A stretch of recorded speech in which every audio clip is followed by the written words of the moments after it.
Welcome back to another episode of the Biker PM. I'm your host, Anthony Pavelich. Today we have part 2 with Kirsten Ebey. If you haven't listened to the first part, go back to your favorite podcast service and download it now. Let's get started. Do you think that I feel like in the PM world, the last, let's say, what is it? It's 2021. All right. I would Or is say it 2020 part 2? I have no idea. Right? Who knows? I would say confidently, and I am truly looking forward to your response, sir. Has the roles changed? Are you interviewing me now? Just yes. Asking. Okay. I would confidently say that in the last 6 to 10 years, there's been this shift in project management, almost like from technical to like soft skills. Like project management had to learn their soft skills. Were you ever talked about that? Like at work, you get a review and they're like, really, you need to work on your soft skills. I feel like PMI or just project management organizations have had to learn these soft skills, aka communication, and projects are also about people. Welcome. And now what I'm seeing is in the last year is this behavioral science and business psychology really come into play. It's not just communication and it's not just, people are important too. People are important parts of the project. But now it's also like, wait a second. How do I get this person to give me the information that I need so that they can be successful? Like, how do people make decisions? How do people think and decide? And it's almost like the strategy behind that. Like, I see that shift. Do you see it? It's just like in previous editions of the PMBOK, and for people that don't know what the PMBOK is, that project management body of knowledge. Yep. There was no stakeholder engagement. Then they released it and made stakeholders its whole new thing. Yes. Because stakeholders are important. How do you manage them? How do you engage them? Right. How this whole people thing. I've also noticed, like I said, I'm teaching PMP prep courses, and I've taught I teach project management at a local college. I teach for the project management certificate and Sheridan College, and I've taught there since 2015. And a lot of the conversations, a lot of things we do talk about are soft skills. Mm-hmm. Emotional intelligence is a big thing. That was my thesis. Understanding emotional intelligence so that you can understand how people are behaving. Understanding what the different motivators for people and how do you engage them. So it is a lot of soft skills, a lot of moving people forward. Very much. Do you think that has anything to do with like breaking the stereotypical mold of project management?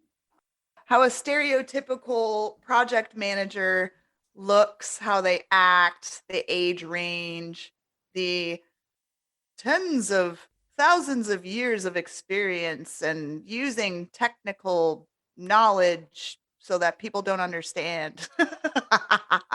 I don't know if it necessarily was for that, because I think if we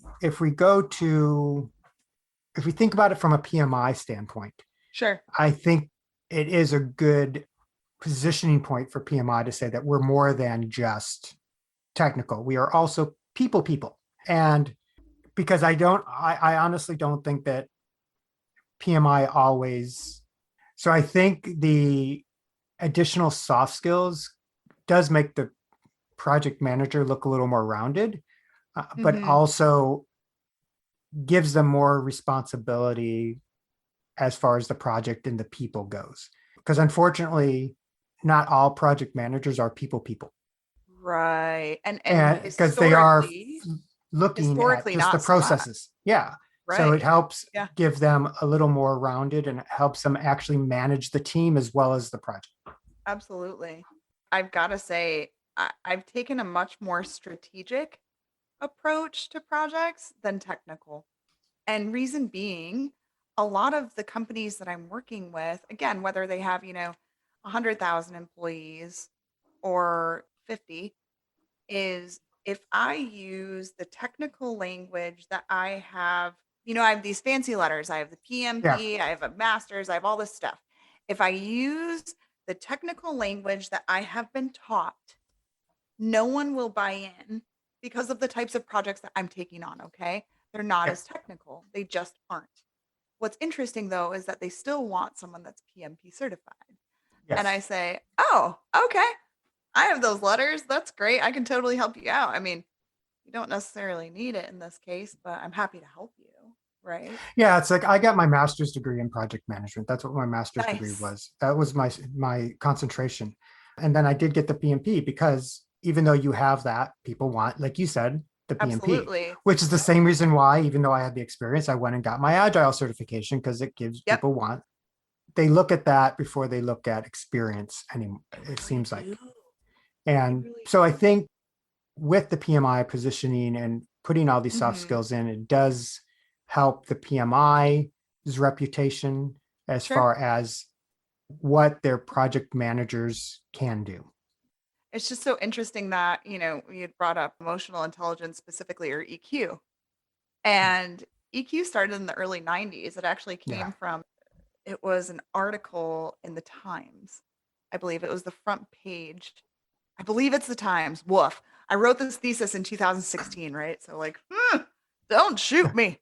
But I believe it was the front page of the Times, and everyone's like, wait, what the heck is this? What's an EQ? What? I know what an IQ is, but I wrote this thesis on, does emotional intelligence impact a culture, and how can you measure that? How do you measure culture? You can measure emotional intelligence given different surveys and research, right? Observing different behaviors, so on and so forth. But how do you measure culture in an organization? And how can you measure if a highly EQ organization has a great culture or not, or so on and so forth? And it was, culture is so subjective. Oh, absolutely. Agreed. And people's mood can affect what the culture is on any given day. Do you feel overwhelmed, overstimulated, and overworked? There's so much you need to do, but you don't know what the best way to do it is? And you're not sure where all your time goes each week? Jump on over to my website, pavproconsulting.com. You can download my free PDF, The 5 Proven Strategies to Steal Back Lost Time and Money in Your Business.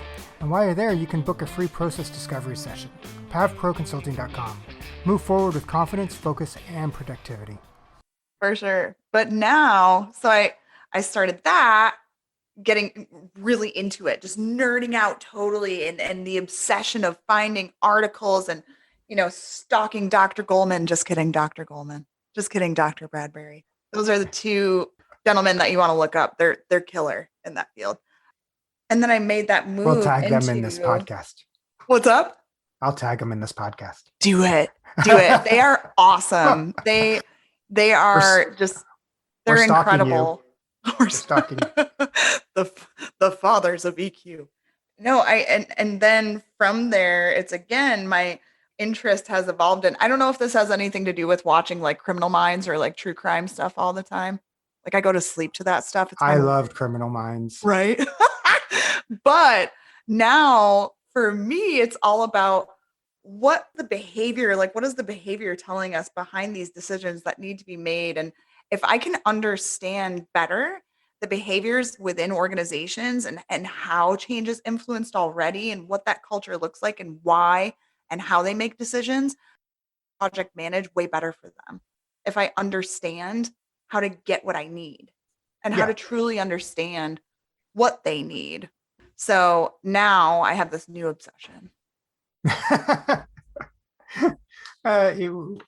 We continue to learn. We continue to have obsessions. I mean, but yeah, so we continually get there's new flavors of, I mean, it's just like agile is a very big keyword. Unfortunately, not a lot of organizations understand it. They just say, hey, everybody's going agile. I want to go agile, but they don't understand what agile is or how to apply really it. Need a scrum master. I need one. And I'm like, what are they going to do? Yeah. What are they going to do for your, or they want to, they're like, we need to go agile. And I want my project managers to like, do you realize that there is no traditional project manager role in the agile? So there's that. You can have a project manager, but they're really not going to have much to do. They won't. And they don't understand. You have to educate them. It's a Or big thing. we're looking at a hybrid model of Scrum, Agile, and Waterfall. I'm like, tell me more about that. Because honestly, it's all of us at one time or another as project managers or, managing a PMO or whatever, you realize that you become a therapist, and whether you're a good therapist or a bad therapist can strongly influence your project. Seriously. I'm just going to throw that out there. But Which is I, part of the people thing we have to do. yes, I do find myself hearing a lot about the need to have a scrum master or the need to move into a hybrid model of these three different types of project management methodology. And it's like, man, let's tackle one. Let's try one. Yeah. Which one would you like? Which one would you like to start with? Right? Because not What kind all, of as project? you know better than I, not all processes are built for agile. Not all No, processes are built not for all. waterfall. Yeah, yeah, I'm a construction company. I want to make sure we're agile. Well, if you decide that after you put the framing up, you want the garage on the other side of the house, that's really not agile, but it is going to cost you a heck of a lot of money. Yeah. Redo that foundation and Right. rebuild that house. Kind of going against a lot of agile principles there. Exactly. Well, we are out of time, but that's okay. This has been great. So before we go, just do you have any resource, or is it a book, or like that is just really motivated you in what you do? Is there something that you started out and saying, okay, this is why I want to be in this field, or this is why I want to have my own business and be an entrepreneur and build out? It's not a book, it's an experience. I can give you the 1-minute version. That's perfect.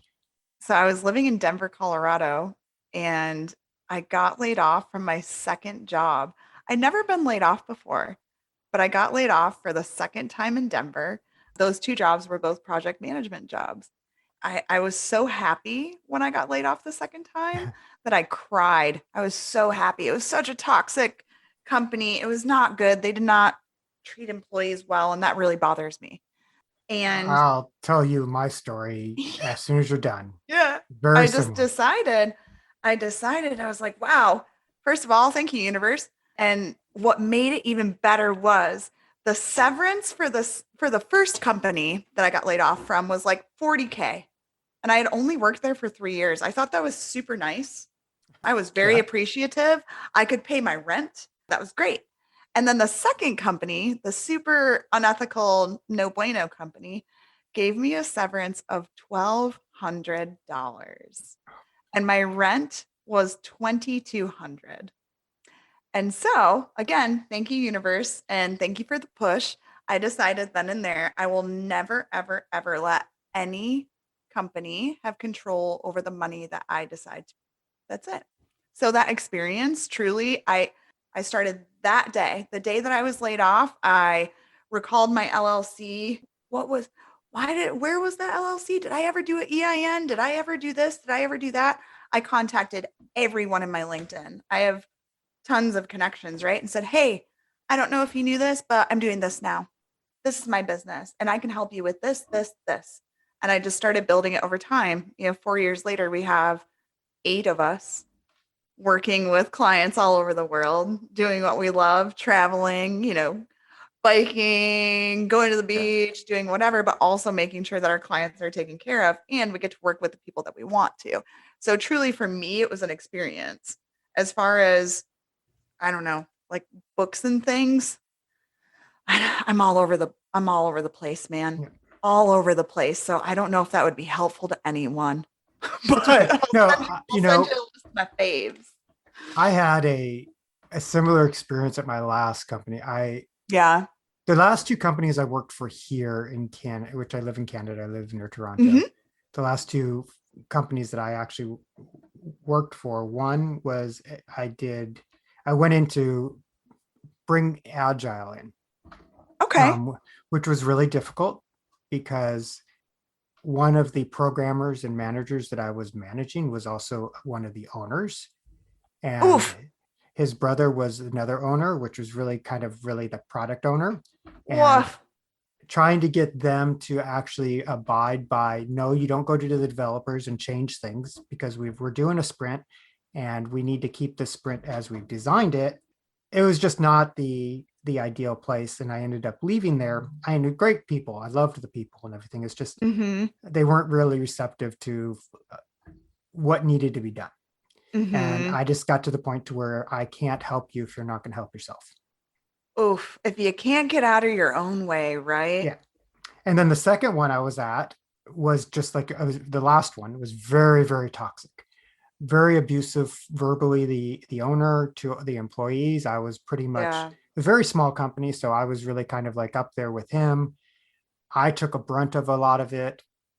The last straw, I think, was when I was getting cussed out when I went to lunch because I went to lunch and oh no, sitting next in the car next to my husband, who's like, you don't have to take that.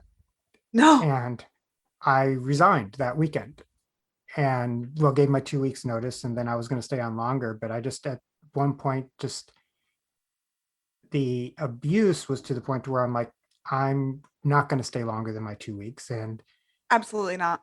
That was I guess I can't trust you. So goodbye now. So I was like, oh, well, okay, fine. Thanks for making that easy for me. Appreciate it. Yeah. Because I stayed as long as I did, trying to be that buffer between him and the employees as much as I could. And then it took it took a heavy toll. And then like you, I decided, no, I'm not going to take that. I'm going to work with who I want, when I want. I'm going to do what I enjoy. And I left. I started a podcast. I started my own business. I work with clients directly. I subcontract to another company to work with their clients. And I really enjoy, like you said, being able to, if I don't want to work on an afternoon, I want to go for a motorcycle ride.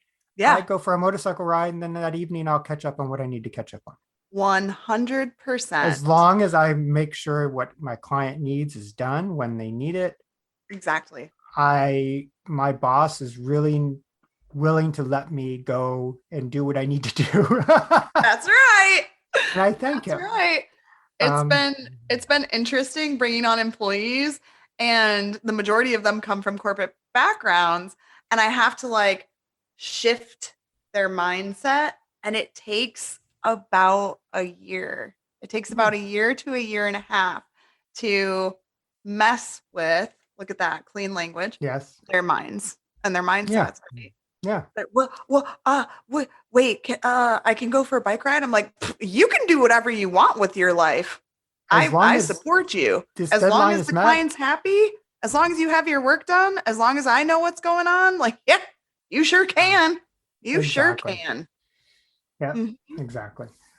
So if people want to find out more about you or get a hold of you, tell us how to do that. Sure.